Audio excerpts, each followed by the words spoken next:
मैं हूँ और न यहाँ दूसरा कुछ है। मैं सब दोषों से रहित ब्रह्म स्वरूप हूँ। जो इस प्रकार सत्य और असत्य के मध्य से देखता है वही वस्तुतः देखता है। जिस प्रकार सहज ही प्राप्त हुए दर्शन, दृष्टा तथा दृश्यों में मन बिना राग के ही जीत जाता है, उसी प्रकार धीर बुद्धि वाले कर्तव्य कर्मों में बिना आसक्ति के ही लगे रहते हैं। भली भांति जानकर भोगा गया भोग उसी प्रकार तुष्टि का कारण बनता है। जिस प्रकार जानकर सेवा किया गया चोरी छोड़कर मैत्री का ही निर्वाह करता है। जिसकी मन में शंका भी नहीं थी, ऐसे गांव के मार्ग में आ जाने पर पथिक जिस दृष्टि से उसे देखता है, उसी दृष्टि से ज्ञानी पुरुष भोगों के ऐश्वर्य को देखता है।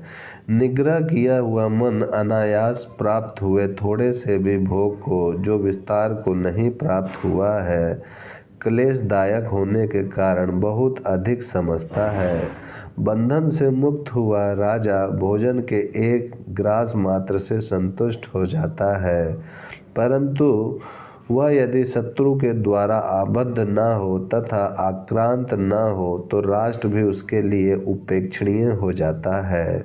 हाथ से हाथ को समर्दित कर, दांत से दांत पीस कर तथा अंगों से अंगों को दबाकर, अर्थात अपने संपूर्ण पराक्रम और उत्साह से पहले मन पर विजय प्राप्त करने की चेष्टा करनी चाहिए। इस संसार समुद्र में मन पर विजय करने के अतिरिक्त कोई दूसरी गति नहीं है। इस महानर्क के साम्राज्य में दुष्कृति रूपी मतवाले हाथी घूम रहे हैं। आशा रूपी बाणों तथा बर्छों से सजे धजे इंद्रिय रूपी शत्रुओं को जीतना दुष्कर है। जिन्होंने चित्त के दर्पण को नष्ट कर दिया है तथा इंद्रिय रूपी शत्रुओं को वश में कर लिया है, उनकी भोग वासना उसी प्रकार नष्ट हो जाती है जैसे हेमंत ऋतु में कमल का पौधा नष्ट हो जाता है। रात्रि में वेताल के समान हृदय में वासना का तभी तक निवास है जब तक एकाग्रता के अभ्यास द्वारा मन को जीत नहीं लिया जाता।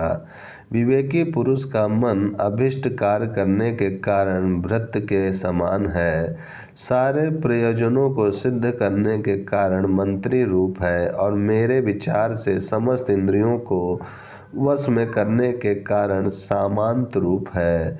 मेरे विचार से मनीषी पुरुष का मन लालन करने के कारण स्नेहशील ललना स्वरूप है तथा पालन करने के कारण पालन करने वाला पिता है।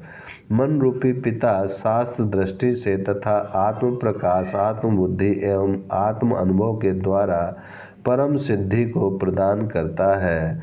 अत्यंत हष्ट, अत्यंत दृढ़, स्वच्छ, भली भांति वश में किया हुआ, भली भांति जागृत, आत्म गुणों से तेजस्वी बनाया हुआ मनोरम मन रूपी मणि हृदय में सुशोभित होता है।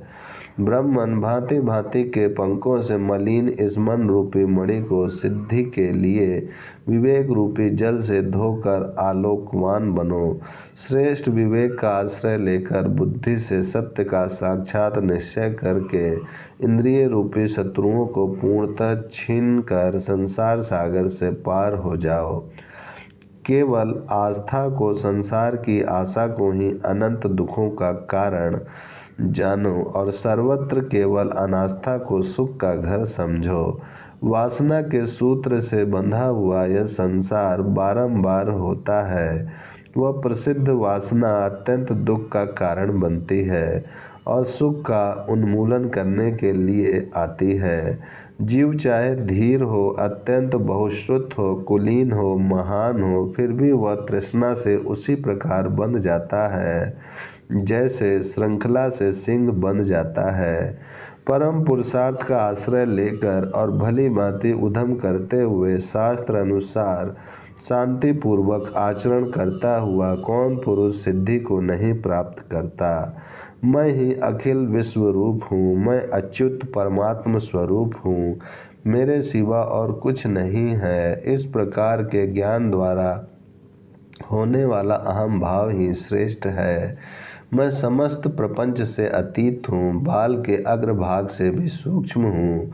ब्रह्मन, इस प्रकार के ज्ञान से जो अहंकार होता है वह दूसरा शुभप्रद अहम भाव है और वह मोक्ष का कारण बनता है, बंधन का नहीं। ऐसा अहम भाव जीवन मुक्त पुरुषों को ही होता है।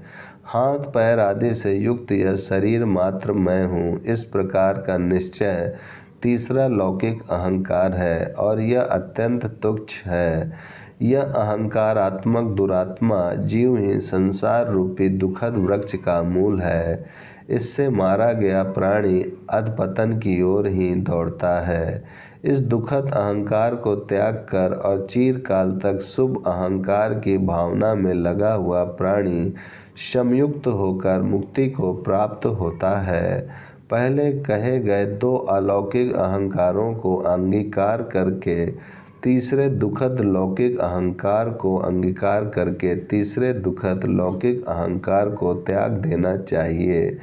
पश्चात उनको भी छोड़कर जो सब प्रकार के अहंकारों से रहित होकर स्थित है वही उच्च पद को प्राप्त होता है। ओम शांति शांति शांति।